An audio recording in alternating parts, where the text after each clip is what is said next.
Houthi ने अंग्रेजों पर हमला किया तो भारत गया बचाने।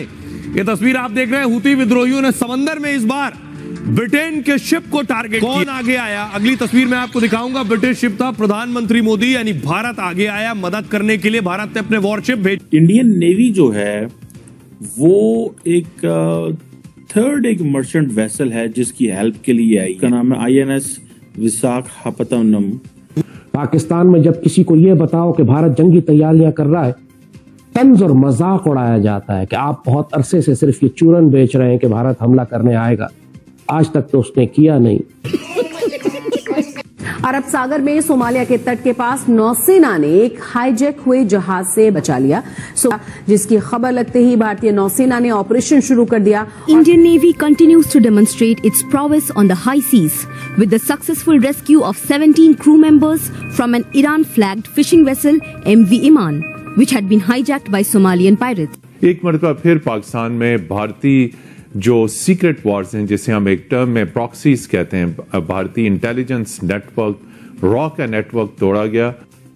लेकिन भारत के इंतखाबात अब सर पे हैं कि भारत जो है अब हिंदुस्तान बन चुका है और आलमी सतह पे वो एक हिंदू ताकत के तौर पे उभरेगा। बेसब्रे लोग हैं हम लोग, अल्लाह से शिकवा और शिकायत करने वाले लोग हैं हम लोग। ज़हनी और रूहानी तौर पर जंग के लिए तैयार नहीं है, चाहे हमारे पास असलहा भी हो और एटमी ताकतें भी हो, लेकिन हम ज़हनी और रूहानी तौर पर खौफजदा लोग हैं। हम दुनिया की हर ताकत से खौफजदा होते हैं सिवाय अल्लाह के, और हमास के मुजाहिदीन दुनिया की किसी ताकत से खौफजदा नहीं होते सिवाय अल्लाह। करते धरते हैं, उनकी तवज्जो नहीं है डोमेस्टिक स्टेबिलिटी पे। अब डोमेस्टिक स्टेबिलिटी के बाद आ जाते हैं रीजनल स्टेबिलिटी पे। तो हमारी जो रीजनल स्टेबिलिटी है उसमें आप हमारे हालात देख ले कि चाइना के अलावा कोई भी हमारी कंट्री, चाहे अफगानिस्तान है वहाँ ड्यूरेंट लाइन का मसला है, इंडिया है वहाँ उसके बॉर्डर का मसला है, इसी अब ईरान के साथ भी इन्होंने पंगा ले लिया। इंडिया तो जाके बैठ गया था ईरान के पास, डॉक्टर जयशंकर के होतीज को नकेल डालें, वरना हम फिर आपको पता है 10 उनकी शिप्स इस वक्त रेड सी और ये सारे एरियाज में मौजूद हैं। सो इंडियंस तो डिप्लोमेसी को इस्तेमाल कर रहे हैं।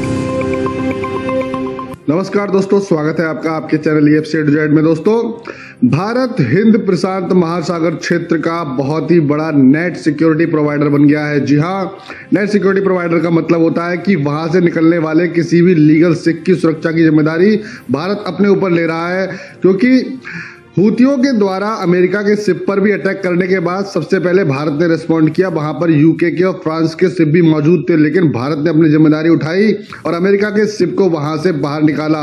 और अब हाल ही में ब्रिटेन के एक जहाज को सोमालियन पायरेट्स ने घेर लिया और उसको किडनैप करके ले गए, तो भारत ने उसको फिर से बचाया है। दोस्तों देखिए कैसे पाकिस्तानी नेवी के हाथ पांव फूल गए हैं।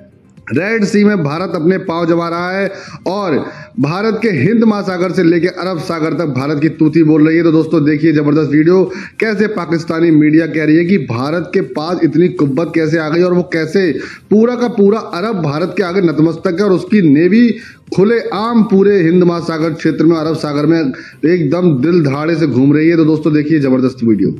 ये अमेरिकन मिलिट्री जो है वो बार बार कह चुकी है कि हम इंडिया की तरफ as a net security provider Indian Ocean में और उसके बियॉन्ड उसको देखना चाहते हैं और वो हमारी मदद करे।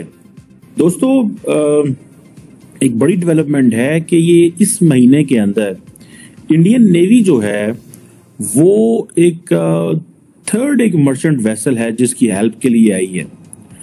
कहा जा रहा है कि इंडियन नेवी की एक INS, उसका नाम है INS विशाखापत्तनम, इसका नाम है शायद, और उसने एक जिसे कहते हैं ना गाइडेड मिसाइल डिस्ट्रॉयर था, जो कि एक मर्चेंट वेसल जिसका नाम MV मर्लिन लोनाडा है, समथिंग लाइक दैट, उस पर हमला हुआ और उसकी जो कॉल थी उस पर रिस्पॉन्ड किया।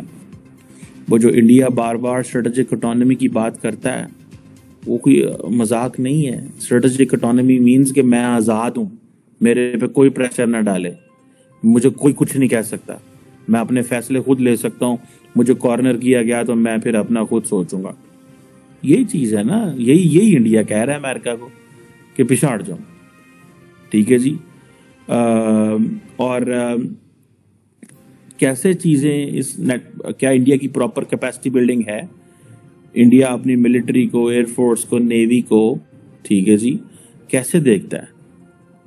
और अमेरिका चाहता है कि इंडिया हमारा जो है ना वो हमारा साथ दे और Indian security, Indian Ocean region में साथ दे। वो बेसिकली इंडिया को इंगेज करना चाहते हैं, इंडिया का होराइजन बढ़ाना चाहते हैं। वो खुश बड़े होंगे बहुत सारे इंडियंस ऑन दिस, बट इसके लिए आपको you have to pay the cost, you have to share the burden, you need to take the responsibility. ठीक है जी, इंडिया बड़ा वेल पोजीशन है इंडियन ओशन में, इसमें कोई शक नहीं है। ये इंडियन, बहुत सारे लोग तो इसको इंडियन ओशन मानने को तैयार ही नहीं हो, इंडिया ना कहो फलाना, भाई वो इंडिया है, कहो उसको इंडिया, इसमें आपको कोई वो नहीं होता। ठीक है, इंडो पैसिफिक के टर्म के खिलाफ हैं बहुत सारे, नहीं जी इंडियन इंडो पैसिफिक नहीं कहना है इसको। मैं समझता हूँ ये बड़ी मायोपिक, छोटी, टैक्टिकल, वो जिसे बोलते हैं ना एक छोटी बात है ये। इससे आगे की बात करें, आपने अपने खित्ते में और चीज़ों को करना है।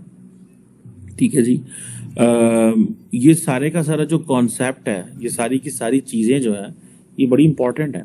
ठीक है जी, आपकी जैसे हमने कैपेसिटी की बात की, मिलिट्री डिप्लोमेसी की बात की, मिलिट्री फोर्सेस को डिप्लॉय करने की बात की, इंडिया जो अभी जैसे उन्होंने कर दिया है, it means they have the capacity. Will के साथ लड़ी जाती, चीमा साहब आर्मामेंट्स के साथ नहीं लड़ी जाती। अब तो पाकिस्तान के अंदर भी कश्मीर के लिए आवाज उठाना, अपने कश्मीर हमारा बिल्कुल हमारा पार्ट है, हमारी फॉरेन पॉलिसी का हिस्सा है, पाकिस्तान की शहरग है वो। तो अब इंडियन नेटवर्क जो है वो पाकिस्तानी और कश्मीरियों के खिलाफ पाकिस्तानी सरजमीन के ऊपर एक्टिव है। सवाल आपसे यह है कि अब पाकिस्तानी सिटीजन्स, आप हैं माशाल्लाह, आप आवाज़ बुलंद करते हैं, हाफिज साहब हैं, मसूद खान साहब हैं, ये तमाम तर माहिरीन हैं और हर आए रोज़ आपके एनालिसिस आते हैं। हर पाकिस्तानी शहरी की जान अब खतरे में है। जो कश्मीर के लिए आवाज़ उठाएगा, जो इंडिया को एक्सपोज करेगा, तो कैसे यकीनी बनाया जा सकता है पाकिस्तानी शहरियों की सिक्योरिटी को इतने बड़े नेटवर्क के एक्सपोजर के बाद?